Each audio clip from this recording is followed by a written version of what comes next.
बिस्मिल्लाहिर्रहमानिर्रहीम। Dear students, अस्सलाम वालेकुम। आज का जो हमारा टॉपिक है 9th केमिस्ट्री का मेटालिक बॉन्ड के बारे में। बिफोर दिस हम केमिकल बॉन्डिंग की टाइप्स में ionic bond, covalent bond, coordinate covalent bond पढ़ चुके हैं। आज उसकी चौथी टाइप मेटालिक बॉन्ड पढ़ेंगे। मेटालिक बॉन्ड जैसा कि नाम से जाहिर है मेटल्स के एटम्स के दरमियान में पाया जाता है।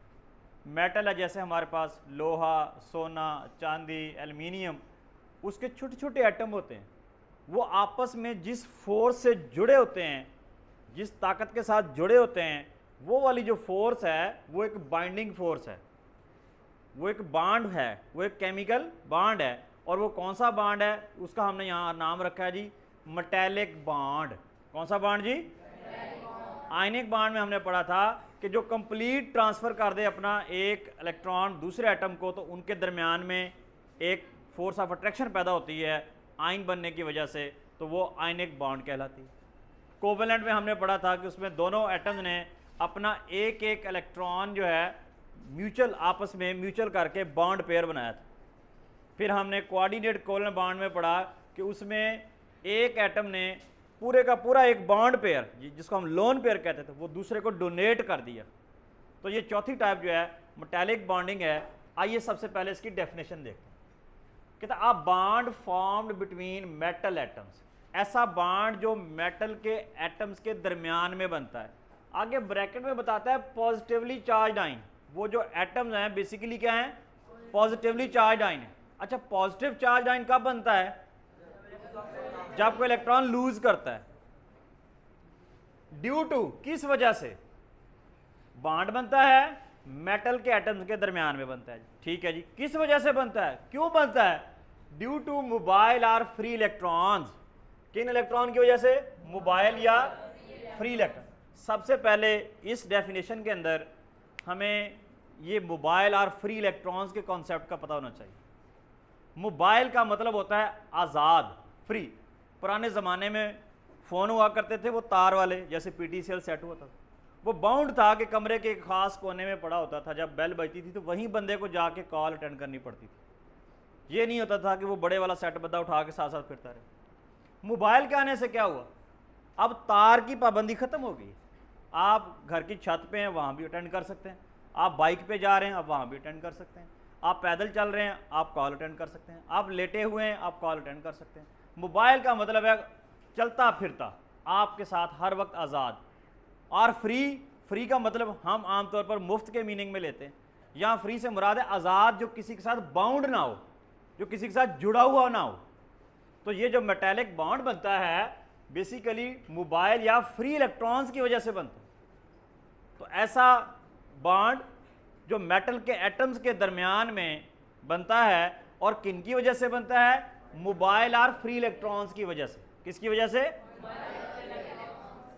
वो बॉन्ड मेटालिक बॉन्ड कहलाता है। ये तो इसकी definition.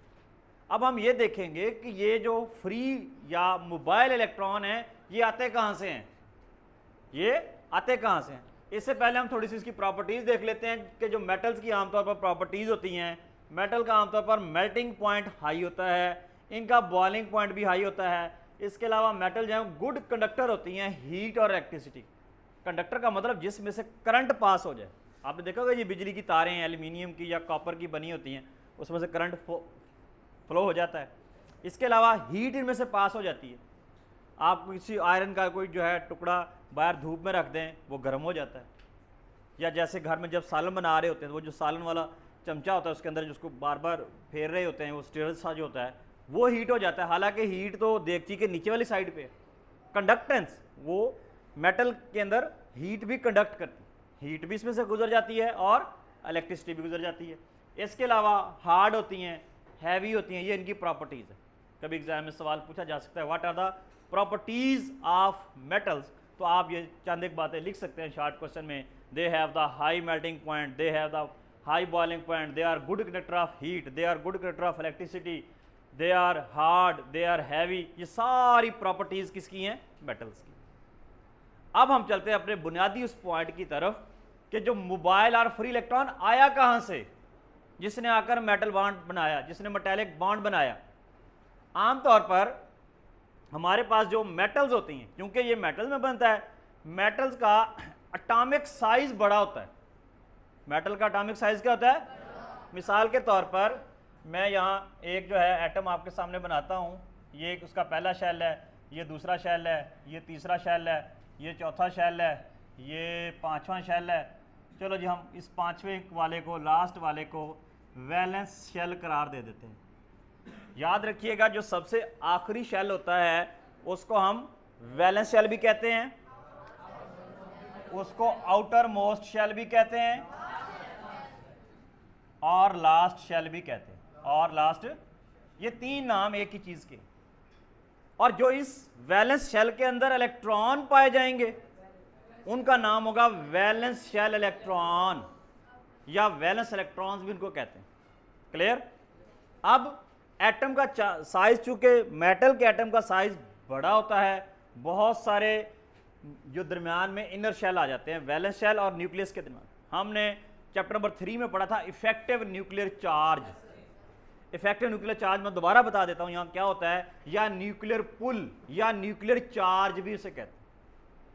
Nuclear effective nuclear charge क्या था?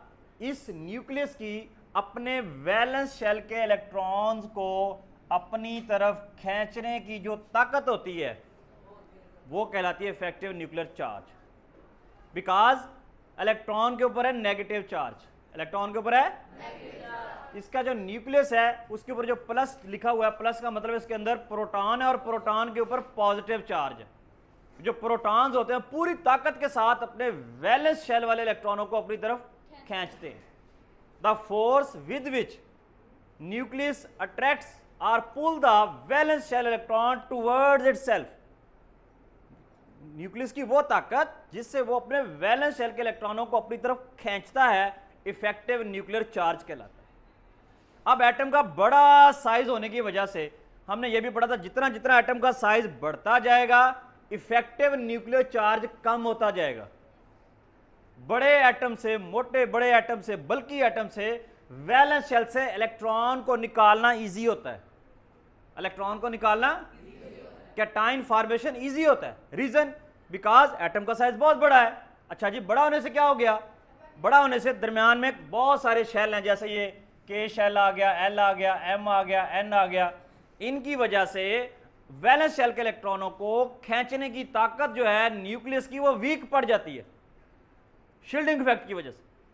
तो जितना मेटल के एटम का साइज बढ़ता जाएगा उसके वैलेंस शेल के इलेक्ट्रॉन उतने न्यूक्लियस से दूर होते जाएंगे और वैलेंस शेल से इलेक्ट्रॉन को निकालना इजी हो जाए। ये जो वैलेंस शेल वाले इलेक्ट्रॉन होते हैं, मेटालिक बॉन्ड में ये होता है कि जो एटम के साइज बड़े होते हैं, वैलेंस शेल वाले इलेक्ट्रॉन न्यूक्लियस के काबू में ही नहीं रहते, ये उनकी बात ही नहीं सुनते। क्या करते हैं? क्यों? उसकी वजह यह है कि इफेक्टिव न्यूक्लियर चार्ज यानी न्यूक्लियस की उनको खींचने की ताकत कमजोर पड़ चुकी होती है और वो उसकी बात ही नहीं सुनते, बल्कि वो अपना वैलेंस शेल ही छोड़ जाते हैं, आवारा फिरते रहते हैं, इधर भाग जाए, इधर भाग, इधर भाग गए, सारा दिन दौड़ लगाए रखते हैं, अपने उस खास एटम के साथ, अपने उस न्यूक्लियस के साथ जुड़े ही नहीं रहते। जैसे घर में अगर कोई एक आवारा बच्चा हो, मतलब जैसे अम्मी अबू तांग हो, जो अम्मी का कहना ही ना मानता हो, अबू का कहना ही ना मानता हो, सारा दिन वो बाहर रहता है, घर में आता ही नहीं है, उसको कोई परवाह नहीं होती। बिल्कुल इसी तरह ये जो वैलेंस शेल वाले इलेक्ट्रॉन है मेटल के एटम से बाहर निकल जाते हैं, और जब ये इलेक्ट्रॉन निकलता है तो कौन सा चार्ज आ जाता है एटम के ऊपर?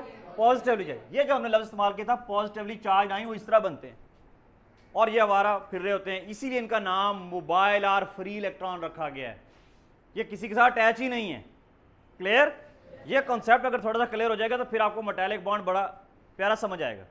आइए हम आगे थोड़ी सी डिटेल में चलते हैं। ये जो डिटेल है मैंने वही लिखी है जो आपके किताब वाली वर्डिंग है, ताकि जब आप इस टॉपिक को प्रिपेयर करें बोर्ड के लिए, एग्जाम के लिए, तो आपको याद करने में बड़ी आसानी हो। सेम वही वर्डिंग होगी, वही सेंटेंस होंगे जी। एक्सप्लेनेशन में कहता है in case of metal, metal की सूरत में hold of nucleus over outermost shell electron is week.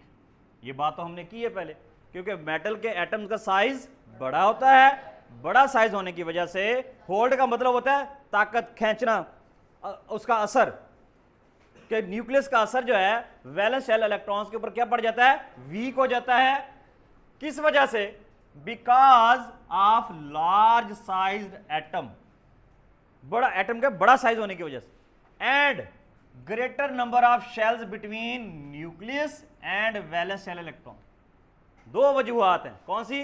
पहली जी उसका लार्ज साइज, दूसरी रीजन क्या है जी कि उसके ग्रेटर नंबर ऑफ शेल्स। आपने देखा हमने के एल एम एन काफी सारे दरमियान में शेल आ जाते हैं, नंबर ऑफ शेल बढ़ने से और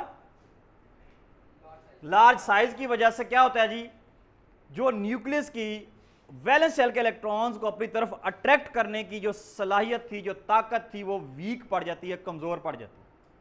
आखिरी शेल वाले इलेक्ट्रॉनों के ऊपर न्यूक्लियस का असर रसूख खत्म हो जाता है। फिर क्या होता है जी, फर्दर मोर इसके अलावा because of low ionisation potentials, जिन एटम का साइज बड़ा होता है उनकी आयनाइजेशन एनर्जी कम होती है, आयनाइजेशन पोटेंशियल कम होता है। आयनाइजेशन क्या चीज है? आयन बनने का अमल, the process of making the ion. वो कैसे होता है?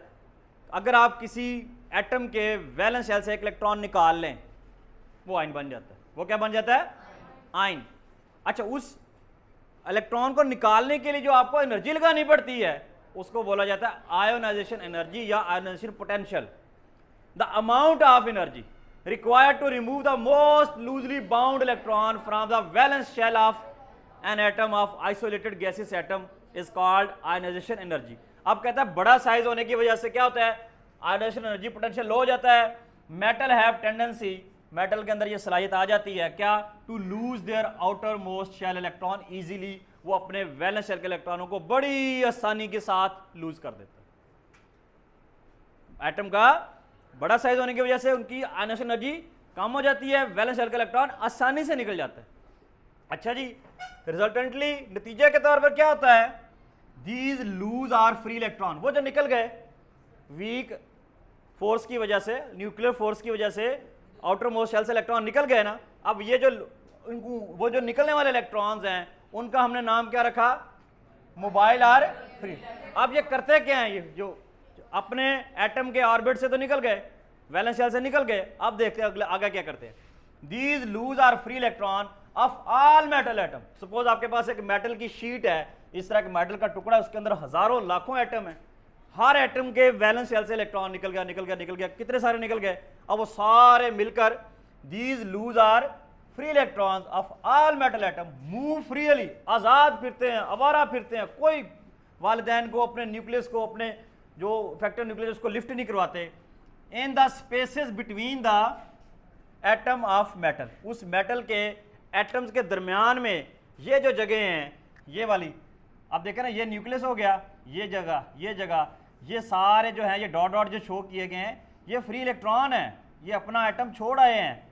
अब यहाँ पर ये आज़ादाना फिर रहे हैं, यहाँ फिर रहे हैं, इधर फिर रहा है, कोई इधर फिर रहा है, कोई यहाँ फिर रहा है, कोई यहाँ फिर रहा है, कोई यहाँ फिर रहा है, कोई यहाँ फिर रहा है। ये दरमियान में इनके जो है वो पॉजिटिव चार्ज है, वो एटम है। ये जो प्लस प्लस शो किए गए हैं ये एटम शो किए, और ये एटम का न्यूक्लियस शो किया गया, और ये जो आपको डॉट डॉट से हैं ये सारे फ्री इलेक्ट्रॉन हैं जो कि अपना घर छोड़ आए हैं, अपना वैलेंस शेल छोड़ आए। किस वजह से? लार्ज एटम साइज की वजह से, लो आयनाइजेशन पोटेंशियल एनर्जी की वजह से, इफेक्टिव न्यूक्लियर चार्ज के कम होने की वजह से उन्होंने अपना वैलेंस शेल जो है वो छोड़ दिया। अब उनका नया नाम बन गया फ्री आर मोबाइल इलेक्ट्रॉन। अब ये फ्री आर मोबाइल इलेक्ट्रॉन क्या कर रहे हैं जी, these loose or free electron of all metal, तमाम मेटल एटम के मूव फ्रीली, आजाद फिरते हैं, कहां पे, खाली जगहों में, इन द स्पेसेस, कहां पे, between the atoms of metal, ये एटम ऑफ मेटल के दरमियान में ये वाली फ्री जगह थी, ये यहां बुरजमान फिर रहे होते हैं। None of these electrons is attached to any particular atom, इनमें से कोई एक भी इलेक्ट्रॉन जो है किसी खास एटम के साथ जुड़ा हुआ नहीं होता, सारे आवारा, सारे फिर रहे हैं, कोई इधर जा रहा है, कोई इधर जा रहा है, कोई इधर जा रहा है। जैसे मिसाल के तौर पर एक ग्राउंड हो, उसके अंदर 5-6 पेरेंट्स ठहरे हुए हों और उनके बच्चे हों, वो अपने बच्चों को बुलाएं, बेटा इधर आओ बात सुनो, इधर आओ बात सुनो, वो उनकी बात ही ना सुन रहे हो। अम्मी इधर बुलाएं, बच्चा इधर भाग जाए, कोई इधर भाग जाए, कोई इधर भाग जाए, जैसे छुपन छुपाई खेल रहे होते हैं, अपने घर लिफ्ट ही ना करवाएं। इसी तरह बिल्कुल ये जो फ्री इलेक्ट्रॉन है किसी भी अपने खास एटम के साथ, पर्टिकुलर एटम के साथ अटैच है। ये रेड लाइन लिखने का मकसद यही था। नन ऑफ दीज, जितने भी हैं, कोई भी एक भी नहीं इनमें से इलेक्ट्रॉन इज अटैच को नहीं होता, क्यों, टू एनी पर्टिकुलर एटम, किसी खास एटम के साथ जुड़ा हुआ नहीं होता, बल्कि सारे क्या होते हैं, फ्री होते हैं, मोबाइल होते हैं। अब क्या होता है जी, either they belong to a common pool, वो पूरा एक पूल सा बन जाता है, और belong to all of atom of that metal, ऐसे लगता है वो एक पूरा एक पूल बना हुआ, उसके अंदर वो फ्री इलेक्ट्रॉन जो है ना भागे फिर रहे हैं। न्यूक्लियाई ऑफ मेटल, न्यूक्लियाई जो है न्यूक्लियस की प्लूरल है, एक न्यूक्लियस हो तो हम न्यूक्लियस बोलेंगे, एक से ज्यादा होगा तो उसको क्या बोलेंगे, न्यूक्लियस। अब जो मेटल्स के न्यूक्लियाई हैं appear submerge in the sea of these free mobile electron, वो बेचारे जो इनके जो पॉजिटिव चार्ज थे, जो इनके मेटल के इलेक्ट्रॉन तो निकल गए, अब वो जो उनको न्यूक्लियस हैं वो इस फ्री इलेक्ट्रॉन के समुद्र में डुबकियां लगाते फिर रहे होते। अब देखें ना, फ्री इलेक्ट्रॉन हजारों के हिसाब से, और उनमें से जो मेटल एटम है वो सैकड़ों हैं, चंद हैं। अब वो फ्री इलेक्ट्रॉन ज़्यादा है, वो सारे फिर रहे हैं, उसके अंदर जो न्यूक्लियस हैं वो डुबकियां लगा रहे हैं। Submerged in the sea of the free electron का मतलब ये है कि उसके अंदर वो डुबकियां लगा रहे हैं। अब न्यूक्लियर ऑफ मेटल एटम, जो मेटल एटम के न्यूक्लियस हैं वो क्या करते हैं बेचारे, अपीयर सबमर्ज्ड, डुबकियां लगाते फिर रहे हैं in the sea of these free mobile electron, इस मोबाइल इलेक्ट्रॉन के उस समंदर के अंदर फिर रहे हैं। दीज मोबाइल इलेक्ट्रॉन्स, ये जो मोबाइल इलेक्ट्रॉन्स होते हैं, are responsible for holding the atom of metal together, metal के एटम को आपस में जोड़े भी रखते हैं, फॉर्मिंग अ मेटालिक बॉन्ड। वो किस तरह होता ये एक्चुअली, आप देखें बेसिक, ये वाला जो फ्री इलेक्ट्रॉन है हो सकता है इस मेटल एटम का हो, लेकिन इसके ऊपर चार्ज तो नेगेटिव है। ये जो इसके करीबी जो भी पॉजिटिव चार्ज वाला न्यूक्लियस है, इसको अपनी तरफ वो अट्रैक्ट करेगा, वो इसको अपनी तरफ। इसी तरह हर फ्री इलेक्ट्रॉन को, बेशक वो उसका अपना न्यूक्लियस है या किसी का भी है, वो इनको क्या करता है, अपनी तरफ अट्रैक्ट करता है। जब अट्रैक्ट करता है तो ये एक दूसरे के साथ जुड़ जाते हैं, एक दूसरे के साथ। इस तरह एक मेटल की पूरी जो है शीट के अंदर तमाम मेटल्स के साथ जुड़े होते हैं। ये वाली जो डायग्राम दी गई है वो इसी चीज़ को शो करती है कि ये न्यूक्लियस हैं जो प्लस वाले, और ये डॉट डॉट जो ये फ्री इलेक्ट्रॉन, ये इनके अंदर जो है ना सब मर्ज हुए हुए। तो ये था जी आपका टॉपिक मेटालिक बॉन्ड के बारे में। थैंक यू, जज़ाकुमुल्लाह खैर व अहसन फिल जज़ा। Have you any question? Yes. हाँ जी, इनका सवाल है जी, अगर आयोनाइजेशन पोटेंशियल हाई हो तो फिर क्या होगा। हाई आयोनाइजेशन पोटेंशियल का मतलब यह है कि एटम का साइज कम होगा और इफेक्टिव न्यूक्लियर चार्ज बड़ा स्ट्रांग होगा, और जिसका इफेक्टिव न्यूक्लियर चार्ज बड़ा स्ट्रांग हो उसके वैलेंस शेल से इलेक्ट्रॉन निकालना बड़ा मुश्किल हो जाता है, इसलिए फ्री इलेक्ट्रॉन वहाँ बन ही नहीं पाएंगे। क्लियर? हाँ जी, कोई और किसी का सवाल? Please ask a question. ले ले क्वेश्चन अगर किसी का है तो रोटेट करें। इधर इधर ये भी तो सवाल ही है। हाँ जी,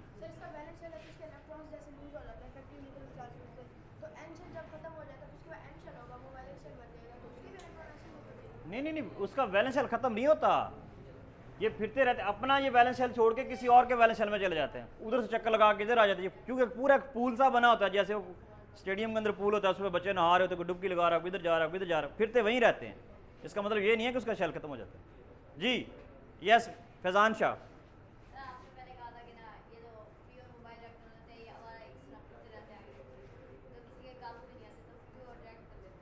लेकिन जब देखें ये इलेक्ट्रॉन अपने ऑर्बिट से यहाँ से निकल गया, यहाँ से पता नहीं कहाँ का था, यहाँ आ गया, अब करीबी कोई ना कोई तो न्यूक्लियस है ना, वो तो इसको अट्रैक्ट करेगा।